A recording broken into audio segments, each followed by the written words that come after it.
Imagine, just for a second, being able to instantly transport yourself back in time. Well, today in our explainer, we're doing exactly that. We're tagging along with two curious students, Bhavisha and Dhruv, who've just fired up their time machine, which they call Itihasa. They've set the dials for ancient Pataliputra, which is modern-day Patna in India. Let's explore what they find and witness a massive turning point in human civilization, the incredible rise of empires. Okay, let's dive right into this. Just outside the bustling city gates, our time travelers run into a local girl named Ira. She's the daughter of a local ironsmith named Conhadas. And through Ira's eyes, we immediately get a sense of the immense scale and security of this ancient capital. Just picture this magnificent drawbridge leading out of the city. Ira explains that this isn't just for show. It crosses a deep moat and can be lifted at a moment's notice whenever there's even a hint of an attack. This incredibly sturdy fortification makes it exceedingly difficult for any enemy to approach the city walls. It becomes super clear that this is a society built not just for trade, but for absolute survival and supreme defense. But this city isn't just passively sitting behind its walls waiting for things to happen. Iris suddenly pulls them aside, and her voice drops to an urgent whisper. Shh, keep your voices down. Do you see those soldiers marching past? She tells him the army is actually heading into battle against a troublesome neighboring kingdom. While the king prefers to avoid war, he definitely doesn't hesitate to mobilize his forces to protect his people.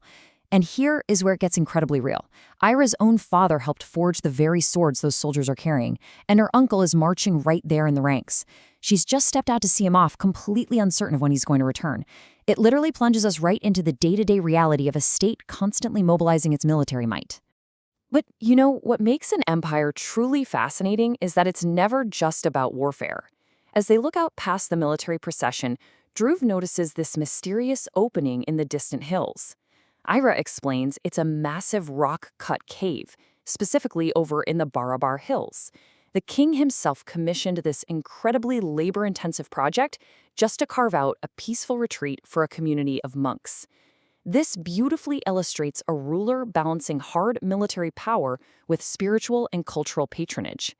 And the surrounding forests of this region, they weren't just pretty scenery. They were absolutely crucial strategic resources, providing the empire with vital timber, medicinal herbs, and even the wild elephants that are captured and rigorously trained for the royal army. Now, what's really interesting here is the sheer, mind-boggling scale of the king's domain. When Bhavisha asks if the king just rules the region immediately surrounding Pataliputra, Ira corrects her with evident pride. The king's authority extends far, far beyond the city walls, encompassing countless villages, towns, and even entire other kingdoms.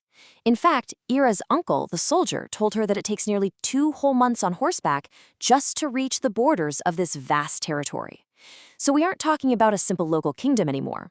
This is a massive, sprawling domain that requires a completely different level of administration. When a territory reaches this unimaginable size, swallowing up diverse peoples and smaller states, we have a specific word for it. Era calls it an empire. The English word itself traces back to the Latin imperium, meaning supreme power. But if we look at the ancient Sanskrit texts from this exact era, the terminology is just as powerful. They use words like Samraj, which translates to the Lord of all or supreme ruler, and Adi Raja, meaning overlord or even king of kings. So an empire isn't just a big piece of land. It's a complex puzzle of territories brought under the absolute authority of one supreme leader.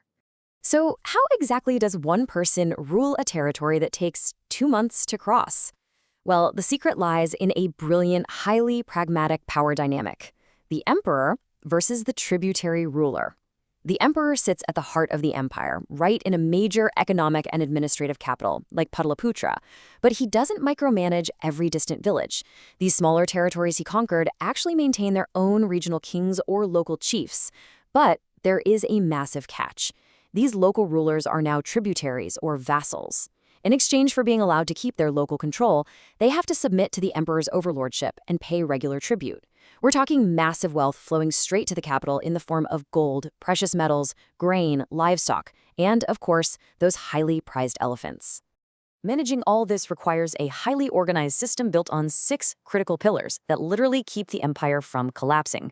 First, you need a massive standing army to defend those borders and keep tributaries in line, which naturally requires a complex central administration just to manage the territories and collect all those taxes. To regulate that massive economy, you need standardized laws and a unified currency, operating alongside strict control over natural resources like mines and forests. But it's not all logistics. The empire also actively encourages arts, literature, and centers of learning to help unify the culture.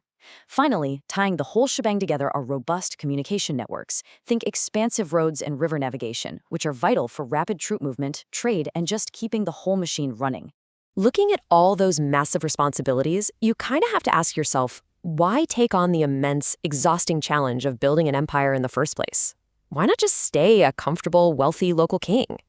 Well, the sources point to three driving motivations. First is pure towering ambition. It's the whole idea of wanting to rule the entire world so that your name is remembered for posterity by generations to come. Second is strategy. Bringing large areas under control gives a ruler exclusive access to diverse resources, rapidly building undeniable economic and military strength. And third, quite simply, is the desire for vast, unimaginable wealth for the ruler and his immediate domain. And this brilliantly illustrates that securing that immense wealth and ambition wasn't just about winning a dramatic battle and then going home. It was about holding the ground you took. To truly expand, an empire had to construct heavily fortified settlements right at the strategic borders of their territory. You can imagine an imposing hilltop fort looming over the local village dwellings. Trained armies were permanently deployed to these outposts.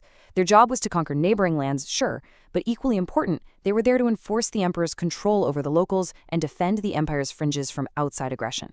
But military might, that's really only half the equation. Ancient rulers desperately endeavored to control major rivers and trade networks. A massive empire requires the constant movement of goods. By dominating these riverways, the emperor not only secured precious resources for the capital, but also generated an incredible amount of essential tax revenue. Every single merchant ship carrying silk, spices, or fine clothes that passed through these controlled waters had to pay a toll. This constant stream of trade revenue was literally the lifeblood of the empire's administration. Let's move on and see how this builds into the ultimate reality of ancient politics, the economic engine. Why were they so obsessed with taxes and tribute? Because conducting military campaigns, especially sending armies to those distant borders 2 months away, is an astoundingly costly affair. Just think about the logistics. Thousands of soldiers need to be fed daily, clothed, equipped with forged iron weapons, and paid. The war elephants and horses require immense amounts of care and food. To sustain all this, the empire absolutely requires centralized economic power, ruthless control over the regional workforce, and unhindered access to raw materials. Without a thriving economy, the army halts and the empire completely crumbles. Now, you might be wondering, did the emperor have to dictate every single aspect of daily life to keep this massive machine running? Actually, scratch that. It was quite the opposite. Indian society possessed this ingenious, built-in ability to self-organize. Long-lasting trade guilds managed the complex business and manufacturing sectors, spreading across large parts of the subcontinent and enduring for centuries. Similarly, the ancient village units were run by local committees and councils. The most enlightened emperors realized they didn't need to interfere with these local institutions, as long as they worked smoothly and paid their taxes. This brilliant delegation is a real game-changer. It's what allowed the central authority to focus entirely on the macro-level survival of the empire.